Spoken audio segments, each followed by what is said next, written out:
पिछले महीने से जारी अफगानिस्तान और पाकिस्तान के बीच जंग में अब एक नया मोड़ आया है। पाकिस्तान ने अफगानिस्तान की राजधानी काबुल में एक अस्पताल पर एयर स्ट्राइक कर दी। इसमें 400 से ज्यादा लोगों के मारे जाने की खबर है।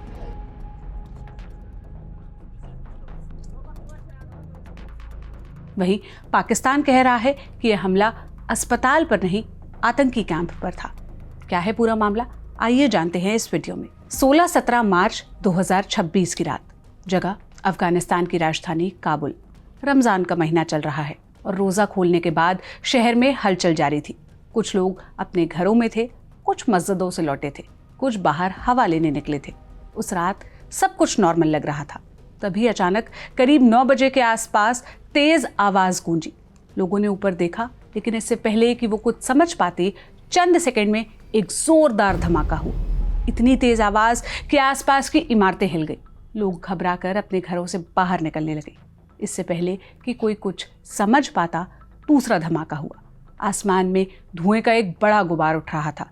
जिस जगह से धुआं उठ रहा था वो एक अस्पताल था, उम्मीद एडिक्शन ट्रीटमेंट हॉस्पिटल, यानी कि नशा मुक्ति केंद्र। उम्मीद अस्पताल कोई छोटा मोटा सेंटर नहीं था, करीब 2000 बेड का बड़ा कैंपस, जहां अफगानिस्तान के अलग अलग हिस्सों से लोग इलाज कराने के लिए आते थे। यहाँ रहने वाले लोग नशे की लत से बाहर निकलने की कोशिश कर रहे थे। कोई महीनों से यहाँ था, कोई सालों से। कोई नई शुरुआत की उम्मीद लेकर आया था। उस रात भी लोगों को सब कुछ नॉर्मल लग रहा था। नमाज के बाद कुछ अपने कमरे में लौट आए थे। कोई बातें कर रहा था, कोई आराम कर रहा था। अहमद नाम के एक शख्स जो करीब 50 साल के थे, वो अपने 25 साथियों के साथ एक कमरे में बैठे थे। वो खुद भी मरीज थे और वॉलंटियर गार्ड भी। उन्होंने भी नमाज पढ़ी, बातें की और सोने की तैयारी करने लगे।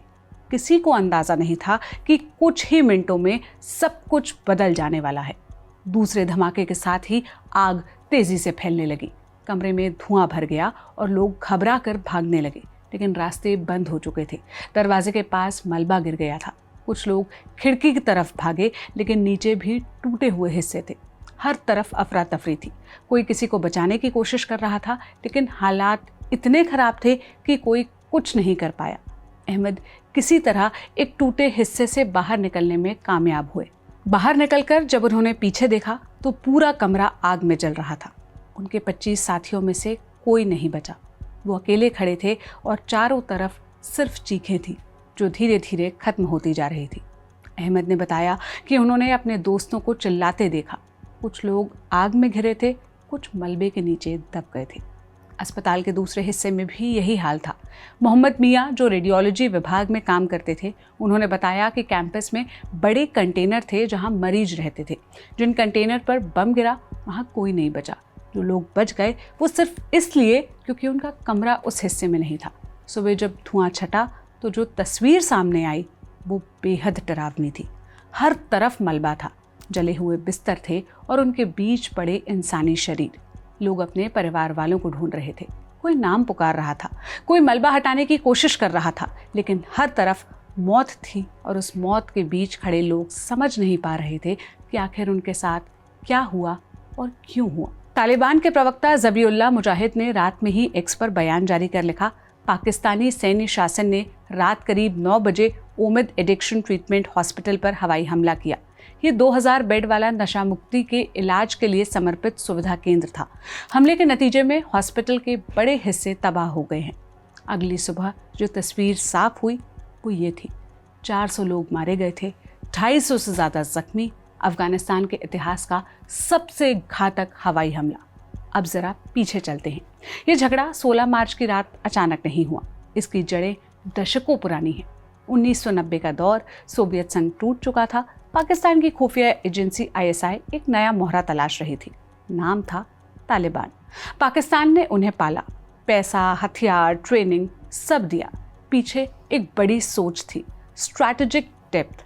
अगर कभी भारत से जंग हो तो अफगानिस्तान पाकिस्तान का पिछला दरवाज़ा बने। 1996 में तालिबान ने काबुल पर कब्जा किया। पाकिस्तान उन शुरुआती देशों में से था जिसने उसकी सरकार को मान्यता दी थी। 9/11 के बाद अमेरिका ने अफगानिस्तान पर हमला किया। तालिबान की सरकार गिरी, लेकिन वो खत्म नहीं हुए। पाकिस्तान के कबायली इलाकों में उन्हें पनाह मिलती रही।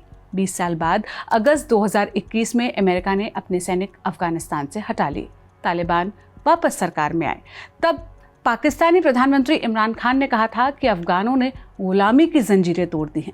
पाकिस्तान को लगा कि उनका बनाया मोहरा काम आएगा, लेकिन तालिबान पाकिस्तान की कठपुतली नहीं था। असल झगड़ा टीटीपी यानी तहरीक तालिबान पाकिस्तान को लेकर था। यह अफगान तालिबान से अलग संगठन है, लेकिन विचारधारा एक जैसी है। टीटीपी पाकिस्तान में हमले करती है, पाकिस्तानी फौज के खिलाफ लड़ती है। 2021 के बाद से टीटीपी के हमले पाकिस्तान में लगातार बढ़े हैं। ACLED यानी armed conflict location and event data के आंकड़े बताते हैं कि 2022 के बाद हर साल ये हमले बढ़ते रहे। पाकिस्तान का कहना था कि टीटीपी की लीडरशिप अफगानिस्तान में बैठी है, वहीं से हमले होते हैं। काबुल ने हर बार इनकार किया। दोनों देशों के बीच बीते साल छोटी जंग हुई, लेकिन तब सीज फायर हो गया। बीते महीने फरवरी 2026 में फिर से नया संघर्ष शुरू हुआ। लगातार दोनों देशों की तरफ से हमले होते रहे, लेकिन 16 मार्च की रात ये जंग अब अगले दौर में पहुंच गई है।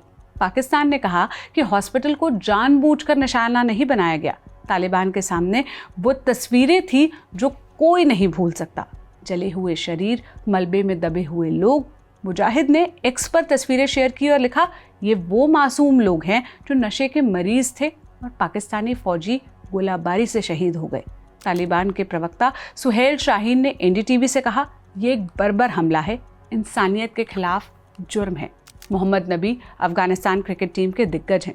उन्होंने हमले को लेकर लिखा, मरने वालों की माएँ गेट के बाहर खड़ी थी और अपने बेटों का नाम पुकार रही थी। रमज़ान की 28वीं रात को उनकी ज़िंदगी छीन ली गई। क्रिकेटर नवीन उल हक ने एक्स पर लिखा, इजराइल और पाकिस्तानी शासन में कोई फ़र्क ढूंढना मुश्किल है। इसे जंग के नज़रिए से भी देखें तो ये हमला अपने आप में बहुत बड़ा है। UN के स्पेशल रिपोर्टर रिचर्ड बेनेट ने कहा, अफगानिस्तान में पाकिस्तान के हवाई हमलों और उससे हुई नागरिक मौतों की खबरों से मैं व्यथित हूँ। मैं दोनों पक्षों से अपील करता हूँ कि तनाव कम करें और अंतर्राष्ट्रीय कानून का पालन करें, जिसमें अस्पताल जैसे नागरिक संपत्तियों की सुरक्षा शामिल है। भारत ने भी पाकिस्तान के इस हमले को बर्बर और कायरतापूर्ण हमला बताया। पूर्व अफगान राष्ट्रपति हामिद करज़ई ने पाकिस्तानी फौजी शासकों को चेतावनी दी कि ये हमले उनके मकसद पूरे नहीं करेंगे, बल्कि हालात और बिगाड़ेंगे। तालिबान के ज़बीहुल्लाह मुजाहिद ने घोषणा की है, पाकिस्तान के साथ अब कोई कूटनीति नहीं, कोई बातचीत नहीं। उन्होंने ये भी कहा कि तालिबान इस हमले का बदला लेगा।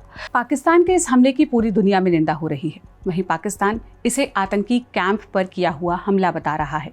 उस इलाके में मौजूद चश्मदीदों ने इंटरनेशनल मीडिया आउटलेट से बात करते हुए पाकिस्तान की झूठ की पोल खोली है। उन्होंने न्यूज़ एजेंसी रॉयटर्स से बात करते हुए कहा कि जब अस्पताल में लोग शाम की नमाज पढ़ रहे थे, तभी 3 जोरदार धमाकों की आवाज़ आई। इनमें से 2 धमाके सीधे उन कमरों और हिस्सों पर हुए जहां मरीज थे। एक मरीज ने रॉयटर्स से कहा, पूरा अस्पताल आग की चपेट में आ गया था, ऐसा लग रहा था जैसे कयामत आ गई हो। उन्होंने बताया, मेरे दोस्त आग में जल रहे थे और हम उन्हें बचा नहीं पाए। इस हमले में अस्पताल की कई इमारतों को भारी नुकसान पहुंचा है, कई हिस्से पूरी तरह तबाह हो गए हैं। हाजी फ़हीम जो अस्पताल में एम्बुलेंस ड्राइवर हैं, उन्होंने बताया कि जब वो रात में पहुंचे तो हर तरफ आग लगी हुई थी, लोग जल रहे थे। उन्होंने कहा कि सुबह फिर उन्हें फ़ोन आया और वापस बुलाया गया, क्योंकि मलबे के नीचे अभी भी कई शव दबे हुए थे। हमले के बाद अस्पताल की कई इमारतें लकड़ी और लोहे के मलबे में बदल गईं। कुछ जगहों पर सिर्फ बंक बेड बचे थे, बाकी सब बिखर चुका था। कंबल, कपड़े और लोगों का सामान हर तरफ फैला हुआ था। अफगान सरकार ने इस हमले की तुलना इजराइल के गजा पर किए गए हमलों से की है। सरकार के डिप्टी स्पोक्सपर्सन हमदुल्ला फितरत ने सोशल मीडिया पर तस्वीरें और वीडियो शेयर करते हुए लिखा कि ये शब कद्र की रात के शहीद हैं। उन्होंने कहा कि पाकिस्तान की सेना के इस हमले ने लोगों को इजराइल के अत्याचारों तक को भुलाने को मजबूर कर दिया। ये जुल्म की इंतहा है। इस हमले के बाद दोनों देशों में तनाव और बढ़ने की आशंका है। हालांकि तालिबान सरकार ने जवाबी हमले को लेकर ज़्यादा जानकारी अब तक नहीं दी है। इस वीडियो में फिलहाल इतना ही। जो भी अपडेट्स आएंगे हम जिस्ट के ज़रिए आप तक पहुंचाते रहेंगे।